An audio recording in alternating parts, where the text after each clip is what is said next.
Barbara. I'm Cheryl. And I'm Naima. We're three Black moms. We're sisters, and we like to talk, and we know you do too. So we hope that you'll enjoy our talks. We're going to talk about everything. When do you talk to your children about sex? How do you navigate their lives in healthy relationships? How do you teach them from your good and bad examples? That's a good one. You know, I had to really look at the fact that I was not taught anything. And I understand, you know, it's a really tricky thing, especially like with girls, you know, because you figure around the time they start their monthly cycle, you should have that talk. Well, I'll be honest, I never had that talk. And I don't know if our mother would have known how to have a talk. I think she gave me a book on my menstrual cycle and that kind of thing. And that was it. But I learned pretty much about sex from reading porno books, like most people. I'm just saying, you know, because there was no talk. And then there was the street, and that was all misinformation. Someone we grew up with got pregnant, and that was a conversation that my peers had about how it happened.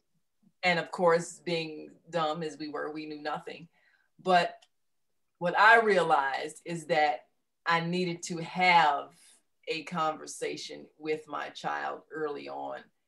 And what happened with me and my daughter, it just so happened, her kindergarten teacher got pregnant and sent home a letter to the parents saying, children are asking. And it just so happened her husband also worked at the school. So perfect situation, married couple, having a child. And so she sent a letter home saying, the children are asking about my pregnancy. If you like, you know, I can make it into a, you know, a biology lesson. I can explain all about it. If you're uncomfortable with that, then I'll have your child be involved in another activity. I think everybody agreed, oh yeah, we'd love you to do that. So that kind of got me off the hook. I didn't have to say nothing. You know, one day the kid came home and she just knew everything. And one day when I was bathing her, she said, show me where it is that the babies come out. So, you know, I showed her, they're right there, you know, and she's like, oh, okay. So, I mean, that was great. I mean, I'm just grateful that her teacher made that easy for me because, you know, that broke the ice. And like I said, growing up, there was no talk that I ever had. I just kind of had to figure it out. And well, that's interesting because we all grew up, we're sisters, so we all grew up in the same house, but there's shared history and there's different history. Even though you share parenting, your history is totally different. Now, around the time, and Barbara, you might remember, around the time that I came of age. Now, you obviously, as the oldest, you had already gone through this.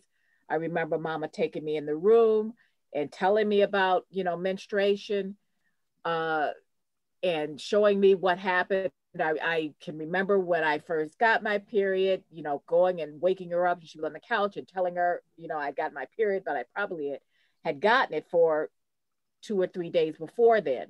Mm-hmm. And I didn't realize it. But she also had brought, there were always books there. Mm-hmm. If you knew where to look for them. And remember the book, Everything You Always Wanted to Know About Sex, but Were Afraid to Ask. But that one came out. That book, when that book came out, she made that available. Now, Mama was probably more uncomfortable, but about just sitting you down and talking. But if you asked her, she would tell you. Mm-hmm. And I would ask the questions, and she was always straightforward with what it was, what it meant, and the books were there. And when that book came out and she bought it, obviously I read it cover to cover. Now, by the time I had a daughter, obviously, you know, she was the last one of the three of us. I was the last one to have a child. And by that time, they had really started doing better with teaching in the schools. And so she knew in the schools, but even before then, her pediatrician recommended a book, Where Did I Come From? So she read that. And I remember, you know, us sitting down and her reading it and saying, you know, coming back to me and saying, oh, that's so nasty. So how old was Sarah when she read the book? She hadn't gotten her period yet, so she might have been 8 or 9. Yeah, it does sound disgusting when you're that age. It does. Well, yeah, all those things not just there either, but yeah, to try to navigate that. Now I'm trying to remember just how naive I was as a young child. I remember that one of the girls who lived upstairs got pregnant out of wedlock, and her sister said, "Oh, that comes from eating pickles." So of course I asked Mama about that, and I was probably still pretty young, like 2nd grade, 3rd grade. No, not even 3rd grade yet. Very easily gullible with people and thinking, oh man, if I eat one of those giant dill pickles, I might be pregnant. We didn't even use the word pregnant. We said having a baby. Yeah, because you didn't say that word, because that was a nasty word. It's like you would say PG. Yeah, that was a bad word. Say the word pregnant. And I remember the first time that Mama actually talked to me about anything related to sex. She was kind of shy about it. I was asking her questions. I don't even remember how things came up, but the kids on the block that I played with were all talking about it, having these little wayward, nasty songs that they were singing. And so of course I come home and I ask Mama what that is. I don't even know if we even use the word sex. I don't even know what euphemism we used. But when she talked to me, she was real shy about it, kind of gave a little bit of detail, and then said, oh, this is scaring you. I shouldn't tell you anymore, you know. And I was like, no, I'm not scared. Tell me more. But she explained the whole thing about having a monthly cycle and warned me about, now when this happens, don't be all loud and come running in yelling, Mama, blood, you know. So she was afraid of me doing that kind of thing. But as a parent, even I think when you're talking to your kids about sexual matters, these are things that are kind of taught along the way as they are growing older, you know, making this ordinary conversation, starting with parts of the body, and these are the parts of the private. You don't say these things out loud. You know, we were watching a little kid once who was 3, and in the middle of the store, he sang, we were just babysitting him, and he points to another lady and says, does she have a penis too? And I was floored. I don't even know. This came out of nowhere, this child asking me that. And I was like, no. But in talking with my own children, I remember this came up around the time that they were middle school age. And between me and Eric, we had made a decision to have the talk. And I remember somehow my daughter Lavinia knew the whole thing because one of her friends had told her everything. And I was really aggravated because she had used street terms and blah, blah, blah. And then when I stopped to talk to Lavinia, she said, oh yeah, I already heard about that. So and Kelly told me and Allison all about it. You said the same thing. You just use words from the Bible. But I just remember feeling robbed of this opportunity to nuance this conversation in a way that made it clean and not dirty. So let me don't you think that that's a little don't you think that that's a little late middle school? I mean, real late. Yeah. Well, I guess nowadays it is really late because what were they? What is middle school now? 6th grade? Well, even younger than that. Even younger than that, they start teaching them biology. and they start teaching them comprehensive things, and people get all upset because they think they're going to teach them about birth control. But studies have shown that the more knowledge children have, the less likely they are to experiment. People say, oh, if they learn something, they're going to experiment. And actually, it's quite the opposite. They tend to delay, depending obviously on what their peers are doing, but they tend to delay the more knowledge that they have, so that you don't have someone having their first sexual experience at 12 years old because they didn't understand. So these are the things that will happen and if you start, like, I think Sarah, like I said, she might have been as young or as old as 8, but I'm thinking that she was fairly young when she started. But she also knew about periods kind of in a way. There was one time I had my period and we were at the airport and it was just the two of us. We were traveling together. She was 5 maybe. And obviously I wasn't going to leave her outside the stall, and I said, okay, I have to come in here and it's going to be blood. I'm not hurt.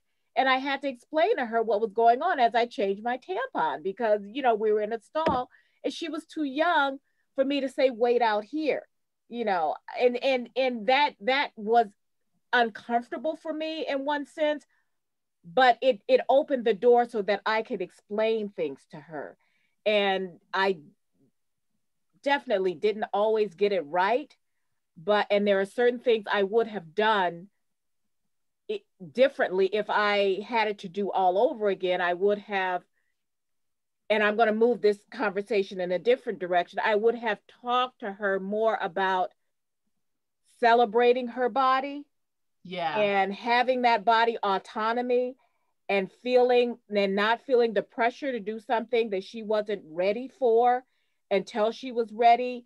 And because I find in our girls' relationships, many times they are pressured either through peers or boyfriends or girlfriends to do things that they know later on, maybe I really wasn't ready to go there. Yeah. And I think if we had it to do all over again, we wouldn't necessarily put it in terms of good, bad, but what are you comfortable with? And if you're not comfortable with, then you have the right to body autonomy and you have the right to say no. Well, let me ask you this question, because most of the time they're hearing about things on the streets and everything. How early do you think you should bring the subject up, or should you wait till they ask, or wait till something happens, like a friend gets pregnant or something in middle school? I mean, when do you think you should talk about it, and what words should you use? Because everybody that's using all these little wee and everything, come on now. I mean, do you use the anatomically correct terms? Yes. And you teach them that those words very cannot be important said out to loud. start that conversation at a young age and really say the right words. Yes. Our kids now, there is a lot of very good educational tools to help people be able to navigate a conversation on the level that is age appropriate for your child.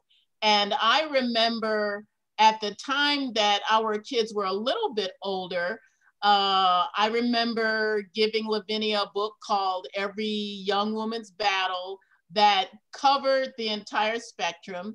My husband got my son this book. Every Man's Battle, but it was Every Young Man's Battle. And it actually covered all those things. It's so funny because I recently asked John, so when did your dad talk to you about sex?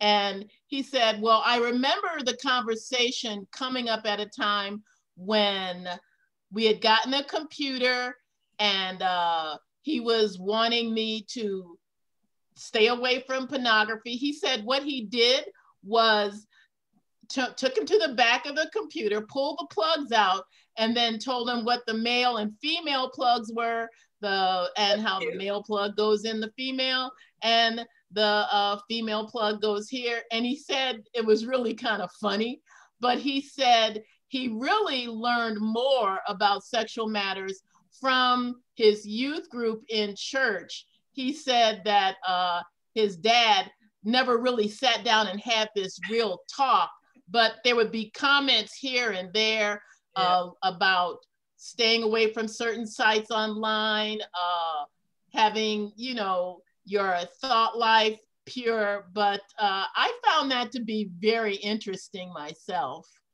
Well, this is the thing I find funny is that when do you start? I think you start when they're young. I think you start, I think you start when they're really, I mean, bodies. Really young. They know what a vagina is. They know what a penis is. They know that there's a difference, because I'm gonna tell you, when they go to preschool and they take them all to the bathroom all together, they don't necessarily always have the little boys and the little girls separated, because they do now. I mean, I don't know if they did all the time. And I was growing up, we never had the same bathroom for the males and females, never. You know, it was all. Yeah, well, see, that's the thing is that I'm talking about, you know, daycare when they're 3 years old, but I'm talking about when they're 3 years old, 2 or 3 years old, and they're just all potty training them all at the same time, pretty much. Yeah. So they do know that there's a difference, and you do need to be able to tell them. I mean, there was a time, you know, Sarah and I used to obviously sleep together, but we also used to shower when they were little. Yeah, when they're little. Take a bath or whatever. So they do understand that your body is different, that you are looking at an adult female body, and eventually, yes, you will get hair down there. Yes, you will grow breasts. And they do understand that there is a difference. And you talk about those things, and you have this conversation, and you make it as normal as you can for them to ask you, because they're not always going to ask you, because we're all uncomfortable with the idea. And then sometimes if they feel like you're too judgy, they're going to go ask their friends. And I'm going to tell you, if you got a 14-year-old talking to another 14-year-old, they're not getting the right information. No. So, and that's the thing. So we have to start thinking about talking to our children about sex, sexuality, consent. All those things need to be taught early enough, so that when they get to the point where they get to puberty and their body is changing, they're not terrified and they're not secretive. So we got about 2 minutes before we wrap up, before we go. Looking back, what would you do differently knowing what you know now? I mean, Barbara, you raised 2 daughters and a son.